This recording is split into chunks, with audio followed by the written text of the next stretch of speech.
Akupuntur merupakan ilmu pengobatan dari Cina yang dikenal sejak 5.000 tahun yang lalu. Akupuntur berasal dari kata akus, yaitu jarum, dan punctura yang berarti menusuk. Dan yang seperti kita tahu, akupuntur merupakan pengobatan yang dilakukan dengan cara menusukkan jarum di titik-titik tertentu pada tubuh pasien.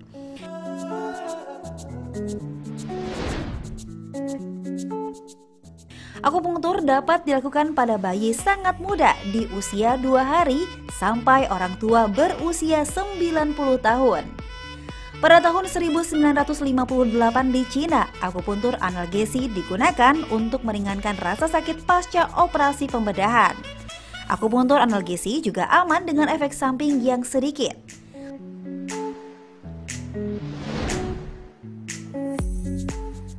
Pada tahun 1973 dilaporkan tak ada satupun kematian karena akupuntur analgesi pada 90.210 kasus di Shanghai. Pada saat ini, akupuntur analgesi telah diterapkan di berbagai negara di dunia. Akupuntur pun kemudian masuk ke dalam ilmu kedokteran sebagai ilmu kedokteran medik.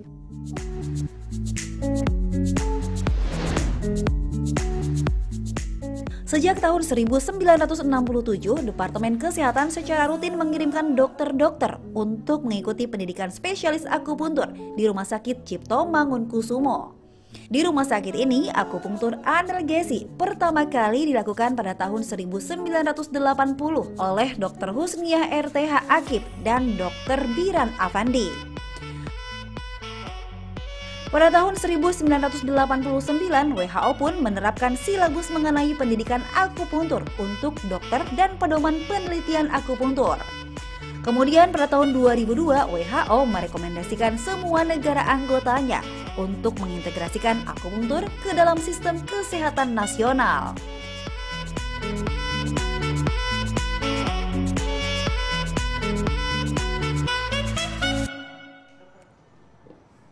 Kembali lagi di Hidup Sehat pemirsa. Nah, sekarang nih sesuai janji kita tadi kan kita sudah membahas yang di tangan ya. Sekarang ternyata Dokter Kepas itu sudah mempersiapkan gimana sih caranya kita meningkatkan imunitas kita melalui pijat-pijat tapi di kaki. Di kaki pemirsa. Dan Kak Haikal pijat sendiri ya. Loh, kok gitu? Nggak bisa nih Arlin. Oke, jadi kalau di kaki ini apa nih dok penyakit yang bisa kita deteksi melalui telapak kaki? Kalau penyakit-penyakit yang bisa dideteksi melalui telapak kaki, sebenarnya kalau secara umum, misalnya kalau ada gout, itu kan gout, asam urat, atau ada kesemutan dan lain-lain ya, atau sakit pinggang ya. Tapi dideteksi ya tidak dengan pijatan. Oke. Jadi dengan apa dok deteksinya? bisa kita lihat misalnya perubahan warnanya, sensasinya, atau dengan alat listrik, elektrodermal. Iya. Iya gitu. Oke, nah itu kan tadi adalah jenis-jenis dari akupuntur nih ya dok ya. Ada yang pakai listrik, pakai alat gitu. Nah, ini juga ada fakta mitos nih dok yang beredar di masyarakat tentang akupuntur. Katanya akupuntur ini bisa berakibat fatal apabila salah dalam melakukan pemijatan atau penekanan. Ini fakta atau mitos dokter? Wah, mitos. Mitos. Oh, mitos ya. Kenapa dok? Oke. Jadi akupunktur itu ada tekniknya, ada dengan pemijatan, akupressor ya. Ada dengan jarum, akupunktur, ada dengan laser punktur ya. Ada juga dengan alat-alat yang lain ya. Tapi kalau menggunakan jarum, itu hati-hati, bisa fatal. Ada kejadian misalnya pernah ada yang masuk ke IGD, jadi kena masuk ke paru-paru, jadi pneumotorak. Aduh. Jadi memang IGD bisa sesak napas, bahaya. Jadi memang mesti dilakukan oleh yang kompeten dok ya, seperti dokter akupunktur ya. Harus kompeten, jadi tidak sembarangan karena sesuatu yang dimasukkan atau invasif itu bahaya. Oke, tapi kalau misalnya dipijat nih dok nih kayak saya sekarang nih ya, dipijat-pijat seperti ini. Ini kalau misalnya salah gitu titiknya, apakah berakibat fatal dok? Tidak. Tidak ya dok ya? Tidak tapi paling nggak ngefek gitu tidak jadinya ngefek dok paling ya? ya. Oke, jadi berarti ini ya sekali lagi ya pemirsa, jadi ada antara tulang telunjuk dan juga tulang jempol ya. Di antaranya itu kita tarik garis ya, dari garis X sama garis Y. Nah, di sini ya, di tengah-tengahnya gitu. Iya. Iya. Dok, Oke. tadi kan katanya dengan titik yang di tangan ini bisa membantu meningkatkan imunitas. Ya, Nah, sama meredakan sakit kepala juga. Iya. Nah, kalau di kaki, Dok, itu bagaimana? tambahan, bisa tambahan untuk meningkatkan daya tahan tubuh dan juga menghindari atau mengurangi stres ya. Mengurangi Oke. Boleh kita nanti kita pasangin. Boleh, Mau? Dok. Nah, sekarang kita mau lakukan di kaki nih pemirsa Sekarang nih. di kaki, aduh enak Aduh, banget. enak nih, Dok caranya Arlin. ya. Keren nggak? Sekalian, mumpung ada dokter Kemas. Nah, tetap pakai biji kedelai dan atau kacang hijau, Dok, yang Ya, plaster. boleh kedelai atau kacang hijau ya. Ya. Ini Tadi sih untuk saya nyobain mempermudah kacang hijau, aja. kurang enak Enak kan? gitu. Dok, Betul. ini buat apa nih, Dok, yang ini rencananya? Jadi Hah? ini bisa untuk mengurangi stres, meningkatkan imunitas juga. Oh. Kalau stres kita berkurang, tentunya imun kita akan meningkat. Betul. Setuju. Tapi dong. kalau stres kita meningkat, imun akan turun. Betul banget. Nah, kemudian ini bisa juga digunakan untuk menurunkan tensi, Menurunkan tekanan darah. tekanan darah bisa. Jadi ini titiknya di antara garis jempol kaki dan jari kaki kedua ya? Iya. Jadi antara jempol kaki dan jari Kedua. kaki kedua ya, jari telunjuk ya. Oke. Kita tempelkan aja di sini. Iya. Ya. Tadi biji kedelai ya. Kemudian biji kedelai, kemudian kita plester. Nah, Hmm, plester sembarang aja, Iya. plester apa yang enggak alergi. betul. Nah, dari sini kita tekan aja. Nah, tekan kira-kira antara 1 sampai 3 kilo senyamannya pasien. Iya. Ini udah cukup. Ini Ada terasa? rasanya memang enak, memang kayak ketarik, kemudian juga ada sensasi nyeri dikit, tapi nggak nyeri banget sih. Tapi Mereka memang lagi ini bisa. stres nggak? Apa? Stresnya turun. Mungkin kali ya, jadi terasa.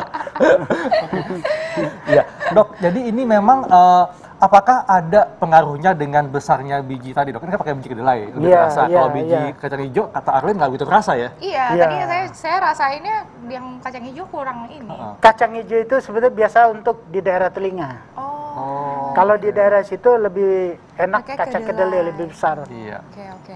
Nah, kalau misalnya lambung nih, Dok. Oh. Katanya biasanya tuh kalau misalnya refleksi atau akupuntur, ini lambungnya nih yang kena gitu. Bagian mana itu, Dok, sebenarnya? Ya, jadi sebetulnya kalau untuk area lambung ya, kita bisa juga naik sedikit ke sini ya. Oke. Ini bisa. Iya. Atau sebetulnya lebih tepat lagi di daerah sini sebetulnya. Iya. Ini kan ada mata lutut kita, Iya. 4 jari Pak jari. ke bawah Iya. ya. 1 jari dari krista tibia ini, dari Tulang tulang, ini kering ya. ya. Tulang Jadi kering. tempatnya di sini. Oh. Nah, ini yang tepatnya titiknya. Nah, Jadi ini itu bisa lambung tuh, Dok. Untuk lambung. Untuk lambung, maksudnya bisa mengurangi gejala kayak asam lambung meningkat. Iya. Dok, tapi banyak masyarakat, Dok, ya yang melakukan kayak pemijatan, terus tiba-tiba sendawa. Nah, ini benar nggak sih, Dok, bisa mengeluarkan angin? Karena mitos di masyarakat kalau dipijat sampai bersendawa itu bisa Iya. mengeluarkan angin. Nah, ini mitos atau fakta, Dok? Itu bukan dia, kalau dia sengaja untuk mengeluarkan angin dari tubuhnya, dia sengaja, itu nggak ada itu. Oke. Tapi kalau misalnya mungkin ada metode lain, oke lah, bisa memungkinkan itu ya. Tapi itu di luar ranahnya Di akupuntur. luar ranah kan? kedokteran ya, bukan ranah medis ya, Iya. pemirsa. Iya, bukan ranah medis. Oke, nah ini seandainya nih, Dok, pemijatan ini kita bisa lakukan repetisinya berapa kali sehari nih, Dok, supaya kita Ya. mendapatkan manfaatnya yang lebih maksimal. Ini bisa kita lakukan pemijatan sekali sehari Sekali sehari. Sekali atau sehari. 2 kali sehari bisa. Berapa lama nih, Dok, dilakukan pemijatannya? Kita pijit aja, puter senyaman kita. Yang penting ada rasa ngilunya 20 kali kira-kira. 20 kali. Iya. Gitu ya. Itu udah Mungkin cukup. sambil nonton TV kayak gini ya, Sambil itu nonton bisa TV. ya kan. Dok, Iya. tapi yang lebih penting lagi, Dok, ini bagaimana masyarakat bisa tahu titik-titik yang bisa yang tepat untuk melakukan pemijatan. Ya, jadi kalau untuk tahu pasti barangkali harus betul-betul mungkin Mempelajarinya. dipelajari, diperagakan barangkali tempatnya harus tatap muka barangkali ya. Tapi gambaran kalau misalnya masyarakat tahu, Ya tadi contoh untuk titik ini patokannya itu kan anatomis. Jadi kita harus tahu anatomis dulu. Misalnya ini kan ada titik ini kan patokannya dari mata lutut ini 4 jari. 4 jari di sini dok ya? Ya di sini. Itu untuk yang apa lambung tadi ya? Lambung tadi. Nah, Oke. Ya. Nah kalau di telapak kaki ada apa lagi nih dok? Penyakit apa lagi nih dok? Oke, di telapak kaki ini ada lagi misalnya ada neuropati. Neuropati ini neuropati diabetes misalnya kan. Jadi ini misalnya hilang rasa atau baal, kesemutan, ada nyeri-nyeri. Biasanya kedua kaki biasanya. Nah, itu penyebabnya biasanya karena diabetes ya. Ini bisa kita bantu juga. Jadi di sela-sela jarinya ditempelin aja kacang kedelai. Sambil dipijat dok sambil dipijat. Ya gitu. Dipijat senyaman mungkin ya. Senyaman mungkin pasien. aja. Jadi kita pijat, ya kira-kira misalnya dalam seminggu, kalau dia kita pijat setiap hari, sekali sehari, biasa udah berkurang. Jadi bisa meningkatkan sensasi supaya tidak lagi merasa kesemutan dok ya? Iya, betul. Baik dok, terima kasih untuk informasinya. Berarti kita sebenarnya bisa juga menjadi dokter untuk diri kita sendiri. Kita juga bisa menjadi dokter keluarga untuk keluarga kita dong ya. Tapi juga harus tahu nih dasarnya. Makanya kita bahas di Hidup Sehat. Setuju, Arli. Betul. Makasih dok ya mas. Terima kasih untuk banyak informasinya. dokter. Nah selanjutnya nih Kak Haikal, kita bakal bahas apa nih? Kita mau ngebahas tentang sesuatu di dapur kita yang bisa kita gunakan untuk mengatasi asam urat. Seperti apa? Sesaat lagi tetap di Hidup Sehat. Sehat.